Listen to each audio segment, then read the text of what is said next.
Newscast. Newscast from the BBC.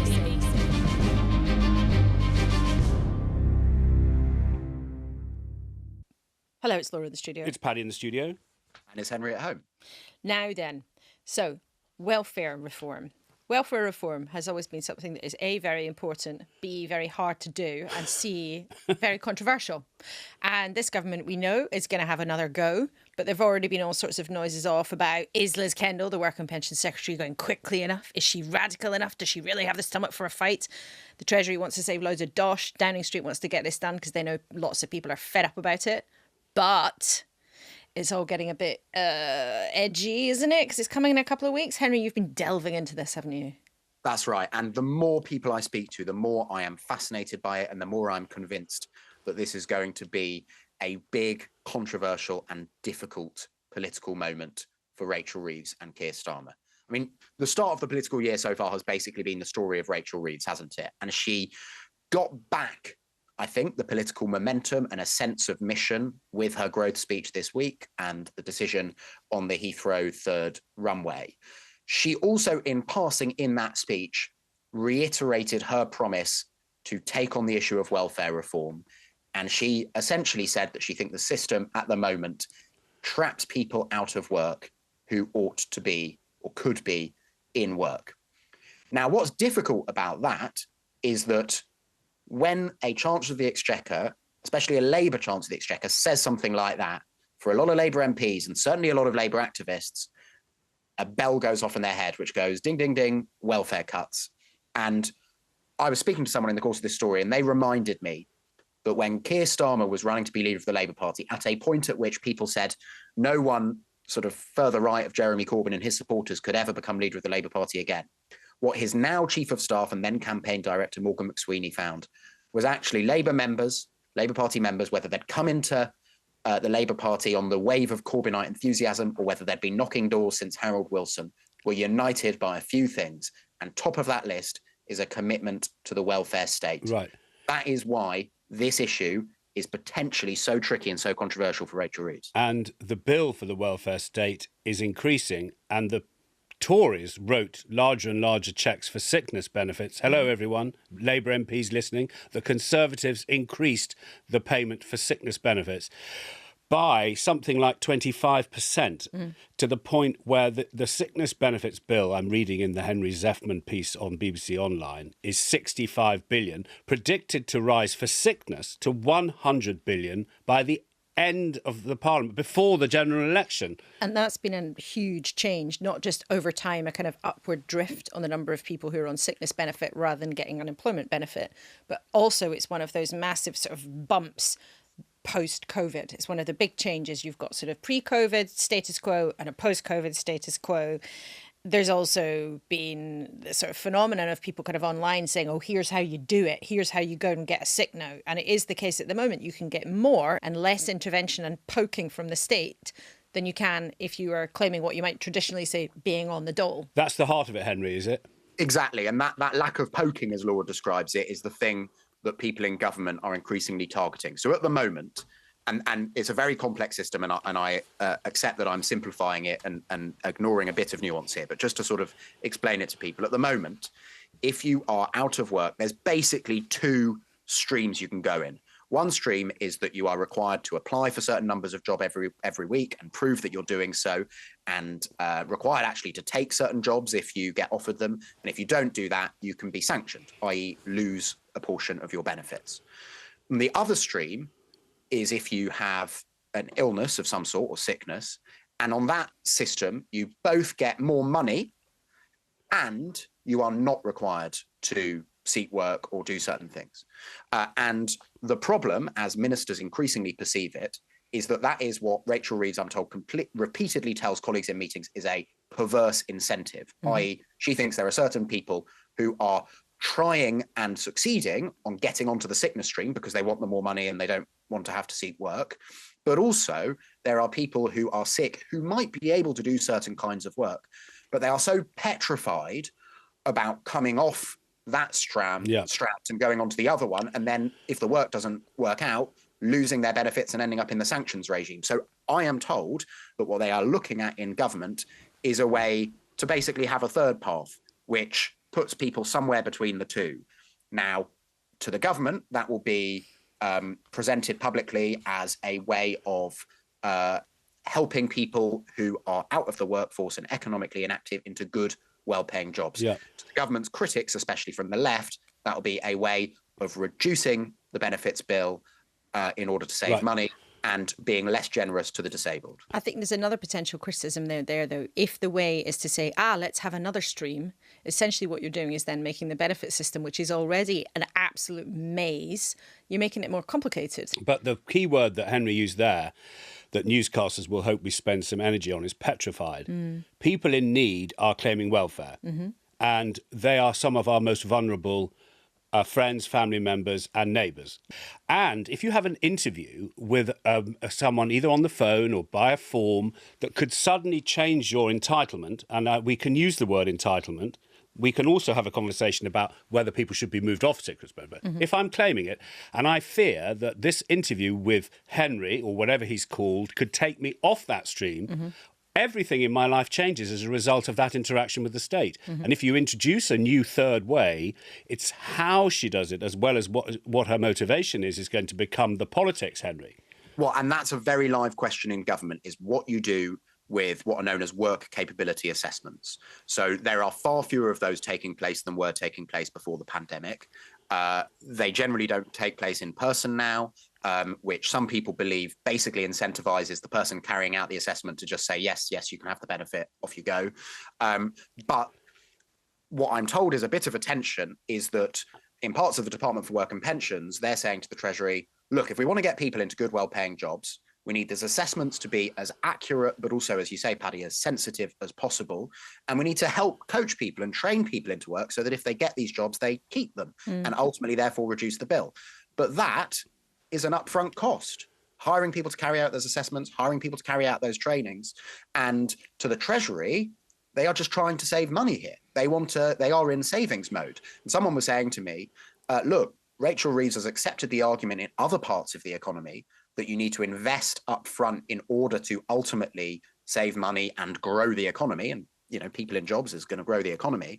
But they are worried that she's not accepting that argument when it comes to this area and benefits. And there are two real echoes here for me. One is of the debate that led to actually Ian Duncan Smith quitting as Work and Pensions Secretary over universal credit. So the Tories had this big idea to create this thing, which was brand new then. We all know now universal credit was meant to simplify the benefit system and bring a whole maze into something that was easier to navigate and more nuanced so that people wouldn't lose money if they got back to getting a job. Ian Duncan Smith had a huge bust up with the Treasury for that precise reason. He said, we must do this reform, but if you try and do this reform on the cheap, it ain't going to work. And he quit dramatically one night from the coalition government over the fact that George Osborne and David Cameron weren't enough to spend what he believed needed to be put in place for universal credit to work. But there's also a real echo for a debate that I covered, because I'm old enough to have been around then, in the New Labour days, when there was this whole notion of increasing sanctions on benefit payers, single parents having to start looking for work when there were children getting younger and younger and younger, then John Hutton coming up in what was seen as a very sort of arch Blairite way and coming up with this notion of people who can work, won't work. And I remember reporting on that story, and it was a real kind of anathema to lots and lots of Labour activists.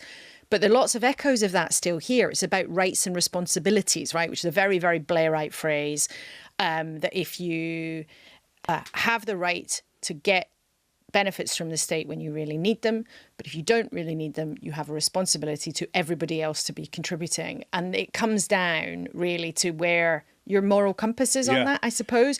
At the other end, you would have people like, I suppose Gordon Brown would make a different argument, and that kind of bit of the Labour Party would say that actually work is good for you and the government has a moral responsibility to help you into work. Yeah. It's not just about whether you sort of really, really are sick or not. It's a great political fault line, and newscasters could invent any row in their house on this issue. Let's just consider Alan Sugar in the past few days saying we need a better work ethic. The apprentice boss is in House of Lords. He says we need to get with the programme.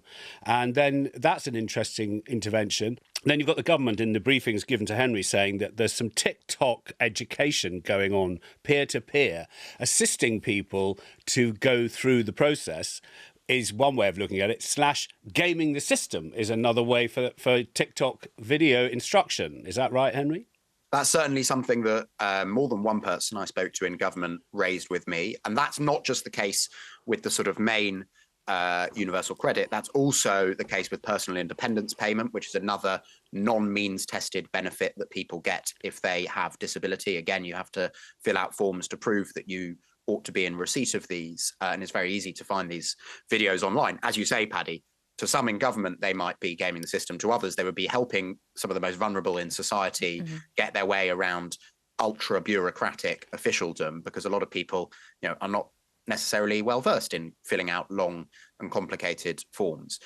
On the political fault line, I think the other really important point to stress, and that has become more evident to me the more I spoke to people for this story, is that this doesn't break down that neatly along Labour Party factions. There's a generational thing here. As Laura said here, you had years of welfare rows under the Conservatives, within the Conservatives, but the Labour Party was basically opposing what the Conservatives were doing at every turn. And the 2024 intake of Labour MPs, which is massive, is generally, though not exclusively, very supportive of Keir Starmer and Rachel Reeves' direction, generally, for want of a more nuanced phrase, on the right of the Labour Party. But because of the age that many of them are, many of them were energised to get into politics in the early 2010s by opposition to austerity and opposition to Conservative welfare cuts. Just as in 1997, Tony Blair had hundreds of MPs behind him who were Labour because they opposed Thatcherism. This time round, a lot of them are Labour because they opposed the Conservative Party's approach to welfare. And that makes this so resonant and so potentially very complicated for Rachel Reeves. And one thing with Rachel Reeves that's really interesting, niche, but we should think about this. Niche on Newscast, you never say. She's been around this track before. She was Ed Miliband's Shadow Work and Pension Secretary, and she said that a Labour government under Ed Miliband would be tougher on benefits than the Tories. And for years afterwards, that made her toxic with Labour Party activists. Now, she's in a very different place politically now. She's Keir Starmer's chancellor. She has his total backing. But she has experienced for herself how much this can be the sort of third rail for the Labour Party. And I think she will be going into this knowing that. And the fact that she's nevertheless going into this shows you both how serious a problem she thinks these quote-unquote perverse incentives are, but also, to bring this back to the thing that's been the theme of the year so far for her, how difficult the public finances are and the fact that they need to find savings. And also the difference between Labour Party activists' view on this and Labour Party's voters on this, because they are not, as ever on any issue, they are not one in the same. Just before we move on, Henry, so Green Paper coming soon, which is basically this sort of draft of what they might want to do. What's the timeline? Yeah, so that's going to come in early to mid-March. And the reason that that is coming in early to mid-March, it was always going to happen at some point, but the reason it's being really sped up is because on March the 26th, the Office for Budget Responsibility will deliver their updated forecasts and tell us whether they think Rachel Reeves is on track to break her fiscal rules or meet her fiscal rules. And this is designed to be a statement of intent to the bean counters, to the city and to the country, that they are really serious about restraint on public spending. So that is the reason this is coming in mid-March. I know how to make the political fault lines go away now in Newscast, because it's time to talk about Brexit. So what we can say is read Henry's deep dive on welfare reform, but we're now spinning the dial because Reset Keir, as we call him, is headed to Brussels on Monday. Yes. He's invited, I think, to attend a meeting of those people in the European Union. I've no idea what that is. We've never spent any time in the last 50 years in this country discussing our relationship with our European neighbours. No. in a shadow world, let's just fantasise that the United Kingdom has been locked into a tribal argument about Brexit for, let's just say, 5 years since it happened. Let's just imagine that happened, shall we? Imagine that happened, and imagine actually that it was Back to the Future, because again, we'll see a British Prime Minister, I think, walk up the red carpet in one of the European buildings where actually, you know, people like me used to be sort of screaming at like a banshee at all the European leaders coming up and, are you going to give Britain a thing? Are you going to tell us to go away? Blah, blah, blah. And Keir Starmer's back off to Brussels to talk about Le Grand Reset. But when is a reset not a reset? When it is a government that wants better relationships with the European Union, but they don't actually want anybody to think that they really want to be close to the European Union, because of course that might cause tremors and then give the impression to people that actually all along they'd never wanted Brexit to happen. I don't think you can underestimate the sort of physical significance of having Keir Starmer there in Brussels, walking the kind of journalistic corridors that tapis rouge. Every month we used to see. And Laura, you know, you were often packed in that media scrum, weren't you? And every month, once a month, you'd have every member of the EU 28, as it then was, walking along there and giving their sound bites about how they wouldn't let the UK cherry pick as the UK sought to negotiate its exit. And there is something a bit familiar, not just about having Keir Starmer there, but also about the nature of the reset and the fact that the UK wants certain benefits but doesn't want what the EU would see as the reasonable price to pay for those. Because actually, we've discussed on Newscast before, we had a reset. We had a Rishi reset. Yes. Do you remember Ursula von der Leyen saying, "Dear Rishi"? Yes. And he took the Boris pickle and turned it into the Windsor framework, Windsor Agreement. So Rishi was a prime minister who reset. Mm-hmm. Then Rishi lost the general election, which he called on for reasons none of us can really ever understand. Maybe he just had enough. Maybe they just had enough. So now we've got Keir Starmer doing a reset. So in the middle of this is a man whose opinion is widely sought by Brexiteers, and he played an important role in negotiating the actual departure. He's David Lord Frost, former diplomat turned Brexit negotiator. He did the Brexit done. He got Brexit done. He said two things to me for this 5th anniversary, which is, one, in his mind, Brexit's going fine. There was some bumps in the road, but we still got out of that European nest. And also, he said, that he's bringing together a group to speak up, to bat for Brexit, because he thinks all the proponents of Brexit, all the people have gone away, and and there's this poll showing that most Britons would now vote to go back in. So here are those two statements for you to ponder and tell me what you think. You know, the relationship we established in 2020 based on the TCA, the free trade agreement, seems to be working fine. And I don't really know why it's necessary to start suggesting it isn't working and tearing bits of it up again. I see from the Daily Telegraph that you're going to set up a new body to campaign for an ongoing Brexit. Is that a recognition that you think Brexit's lost its way? Many of the campaigning groups who were involved in the original referendum and then the fight to deliver the referendum have kind of, you know, people have got other things to do. They can't devote their entire life to these things. And some of these groups have closed down, produced less work and so on. And that's perfectly natural because they expected the argument to go away. Obviously, it hasn't gone away. And I think it's time to pull our forces together again and make sure the arguments and the misconceptions and the misunderstandings are properly argued out. It's really interesting hearing him say that, because I'm not quite sure, in a funny way, I'm not quite sure what to make of what's he really trying to do, because he's saying it's understandable that people don't want to talk about it anymore because basically they had to all go and get on with their lives. But he also wants people to come back and make the argument again. I'm a bit confused. What do you think he meant? Well, I read the piece and asked him about it because I said, why don't you just join up with Nigel Farage then? He wants to get a purer Brexit.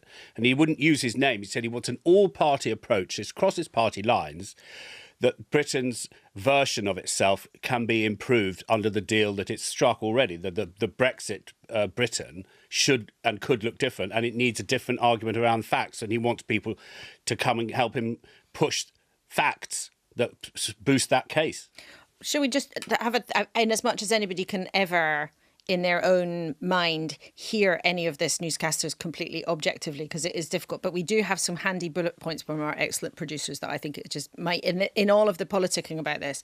So most economists would say, absolutely, that leaving the customs union has harmed our trade. Now, obviously, there are huge disparities over who says what. How much can you point to Brexit? How much of it was about the pandemic? But it is true that most economists would say that Brexit absolutely did damage our economic prospects. The OBR once put a figure of 4% on it that has then been widely quoted, but sometimes misquoted. So that is point one. Point two, we don't anymore make any contributions to the EU budget. There's, of course, a debate about whether or not we lose out, but we don't send money to Brussels anymore in the same way as we did. That, of course, means that the UK now has to do things like pay subsidies to farmers itself, but we can have a discussion about how we do that as a country. Of course, then when it comes to migration, which was such a huge part of the referendum debate, the UK sets its own rules, but actually migration went up, even though we don't have freedom of movement anymore. Henry, the Tories are at sixes and sevens about do we say sorry, but migration went up to record levels and then did start to come down. Priti Patel got into a pickle, didn't she, trying to work out whether the Tories had given us record immigration, which they had, or whether they were being misunderstood, which the leader, Kemi Badenoch, said that the only person being misunderstood was Priti Patel. That was a totally fascinating few hours on Thursday. And I think, so just for people who didn't follow it, Priti Patel, who's now the shadow foreign secretary, but of course was the home secretary as the UK left the European Union under Boris Johnson and drew up the post-Brexit immigration regime. She was giving an interview to The Sun and was presented with the fact that migration has gone up an awful lot. And she said, yeah, but we've chosen who's come here. They're the brightest and the best. That is, it's fair to say, not the median position of Conservative MPs, still less Conservative voters, and still even less the voters the Conservative Party is at risk of losing, or indeed already has lost, to reform on their right. How the Conservative Party accounts for what happened under them post-Brexit to immigration, I think, is basically the question of whether the Conservative Party can recover. Because, Theresa May had voted Remain and became Prime Minister in the immediate aftermath of the EU referendum. And basically, the insight under which she subordinated her entire Brexit negotiation strategy was that the reason the UK had voted to leave the European Union was because of immigration, and that free movement needed to end and immigration needed to come down. And that's why she ended up with the single market red line, because the single market required free movement of people to stay, even if the UK were in the single market outside of the EU. And that is the insight that seems to have become a bit fuzzier under Boris Johnson, who instinctively probably is more liberal than Theresa May on immigration, even though he'd voted to leave, of course. And I think to the extent that Brexit is still discussed in Westminster, and actually it's not really, which is very interesting in and of itself. I didn't know that. I don't know about you, Laura, it almost never comes up. Well, people don't want to talk about it. I think immigration does come up. Immigration does talk up, but yeah, Brexit doesn't. But people don't want to talk about it. I'm fascinated by that because it's bad. Partly, you can't forget that moment as we're looking back 5 years to when it actually happened. I cannot begin to tell you the level of drama that there was during that period in Constitution Parliament. Snapping. Right, and I don't mean drama like, oh, it was fun and it was amazing, like watching Dynasty. Like, people, you'd see them crying, shouting at each other, screaming at each other. People who'd worked with each other for years and years and years, but they'd been friends or they'd been in the same political party, plotting against each other, devastated by what was happening on both sides. Like, the feelings were so intense for such a long period of time. So it's not surprising to me that lots of people say, oh, what about Brexit? They just don't want to talk about it. People just don't want to talk about it. And that feeling, to be honest, is part of what was behind Boris Johnson's huge victory in 2019, because lots of the public just don't want to talk about it. That's where Get It Done came from. And it was the done, not the Brexit, that was most important. Get it done. And politicians do not want to engage in that debate, which is why it's interesting. Actually, we've got Ed Davey on tomorrow. He's really trying to reopen a big debate on the European Union. And Keir Starmer, trotting back to Brussels, that really helps the Lib Dems open that debate, actually. They're really trying to push on that in particular. But I think people in politics generally don't want to talk about it anymore. But our newscasters have been discussing it on Discord. Ian says, I don't think as a country we've benefited the market freedoms or more money for the NHS. Mike says, though, Brexit has been damaged and held back by a bitter political class that didn't want it to happen. They tried their best to stop it and held the country back with a half-arsed Brexit deal. Mike should get in touch with David Frost, because that's what David Frost thinks. That's it, Mike. So you could sign up to the Lord Frost plan. Brexit has completely changed British politics. Yeah. So do we look at the third? We've kind of got Labour, Tories and Reform all polling in the 20s. And we, of all people, say, hello, listeners in Scotland, hello, listeners in Northern Ireland, hello, listeners in Wales. So I promise you I'm going to come back and do some sensible discussion about Scottish politics with Laura's help. But just in terms of painting in primary colours, would we have had another party on the right polling in the mid-20s if it had not been for the question of immigration and Brexit, Henry? Would we have had that party? Well, it's such an interesting question because, David Cameron's answer to whether he was right to hold a referendum is often a version of, and I'm paraphrasing, well, the fact that Leave won shows that the referendum needed to be held. I.e., there was roughly half of the country there that was dissatisfied with a set of arrangements they hadn't been asked about. And so in the counterfactual universe in which there's not a referendum or Remain had won, you still, if Remain had won 52-48, there'd still have been 48% of the country who'd have voted to leave and would have been very, and many of them that would have been about immigration. I mean, it's almost undisentangleable, if that's a word. Is that German? I think also that's because a German word. Yeah, except if you have to put it at the end of a very long sentence. Yeah. So we're plugging our 5th birthday on Wednesday. We're going through the eras of Newscast. And now, Paddy, that's a reference to Taylor Swift. Thank you. Thanks very much. So one of the eras will be Brexit cast. Well, we've had, yes, well, that's a happy trot down memory lane. And if your name wasn't drawn in the ticket ballot, you can listen to it on BBC Sounds from 7 p.m. next Wednesday, and we'll bring it 30 minutes of it will be on BBC One on Thursday night. Marvellous. Are you going to be there? I'm going to be there. I'm only going because you two are there. Yeah. No, because we are like the weekend. Obviously, we're the more fun weekend. I look upon people, us right? as the rail replacement Clearly. bus. We're the rail replacement bus service of Newscast. Now, look, we say, Henry, it's fabulous. Go and watch that football. Goodbye, everyone. Thank you for bothering. If you got this far after all of that, well done. Congratulations, dearie me. Bye. Bye. Newscast from the BBC.